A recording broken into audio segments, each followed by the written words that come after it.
History is filled with tales of loyalty and betrayal, but some stories cut deeper than others. Today, we're diving into one of the most painful treasons in history. A story of a king and the soldier he trusted most. A betrayal that shattered a kingdom and left a scar on the pages of time. Get ready, because this isn't just a history lesson. It's a gut-wrenching human drama. Let's travel back to the late 17th century, to the court of King Charles II of England. Our story revolves around two men, the king himself, known as the Merry Monarch, and a brilliant, ambitious soldier named John Churchill. Yes, the ancestor of the famous Winston Churchill. From a young age, Churchill served the royal family. He was taken under the wing of the king's brother, James, Duke of York. Churchill was charming, intelligent, and incredibly skilled on the battlefield. He rose through the ranks, earning promotions, wealth, and the deep trust of the royal court. King Charles and his brother James saw him not just as a subordinate, but as a loyal friend, a man they could count on for anything. When King Charles II died without a legitimate heir, his brother James ascended the throne as King James II. This is where the tension begins. James was a devout Catholic in a predominantly Protestant nation. His policies, which aimed to give more power and rights to Catholics, were deeply unpopular with the English Parliament and the public. They feared a return to Catholic monarchy and the loss of their religious freedoms. Despite this growing unrest, James had one man he believed would stand by him no matter what: John Churchill. He had showered Churchill with titles, lands, and command of the entire English army. Churchill was, for all intents and purposes, the king's right-hand man, his shield against any rebellion. But beneath the surface of loyalty, Churchill was a pragmatist. He was a staunch Protestant himself, and was deeply connected to the Protestant aristocracy who opposed the king. He found himself at a crossroads.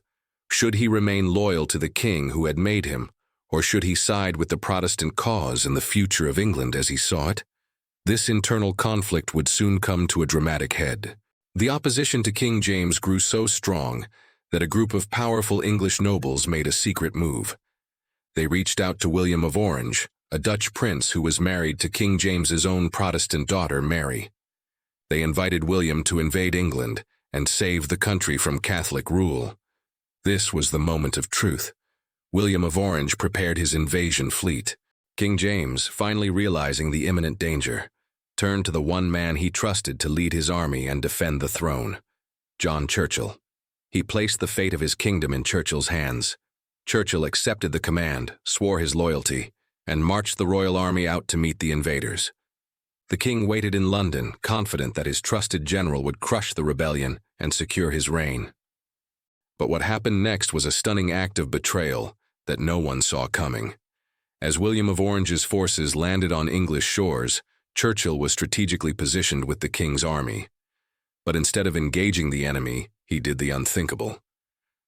In the dead of night, under the cloak of darkness, John Churchill, along with several other high-ranking officers, deserted the royal army. They rode straight to William's camp and pledged their allegiance to the invader. Can you imagine the shock?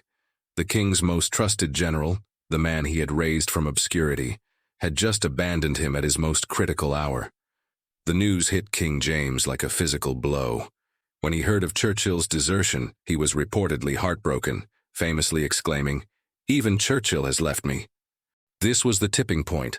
Churchill's betrayal created a domino effect. With their commander gone, the morale of the royal army completely collapsed. Soldiers deserted in droves. The king's support evaporated overnight.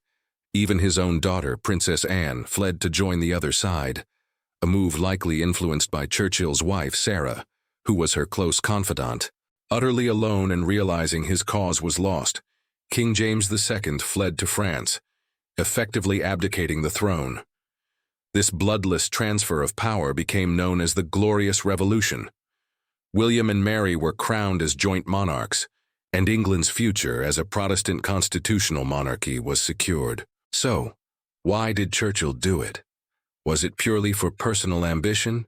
Was it a principled stand for his religion and country? Historians have debated this for centuries. Churchill argued that he acted out of a sense of duty to his Protestant faith and the liberties of England, which he believed were threatened by King James. He saw his betrayal not as treason against his friend, but as a necessary act to save the nation. On the other hand, critics point out that he secured immense power and influence under the new regime.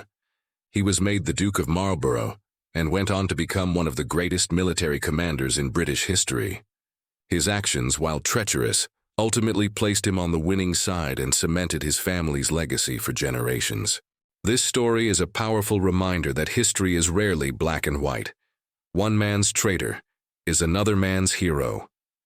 John Churchill's betrayal of his king and friend was a deeply personal and painful act, but it also paved the way for modern Britain. It raises a timeless question: when does loyalty to a person conflict with loyalty to one's principles or country? What would you have done in his position? It's a complex moral dilemma with no easy answers. The story of John Churchill serves as a chilling example of how the choices of one individual can dramatically alter the course of history. What do you think? Was Churchill a pragmatic patriot or a ruthless opportunist? Let me know your thoughts down in the comments. This is one of those historical events that really makes you think. Thank you so much for joining me on this journey into one of history's most painful betrayals. If you enjoyed this video and want more deep dives into fascinating historical stories, make sure to hit that like button and subscribe to the channel. Don't forget to ring the notification bell so you never miss an update. Thanks for watching, and I'll see you in the next one.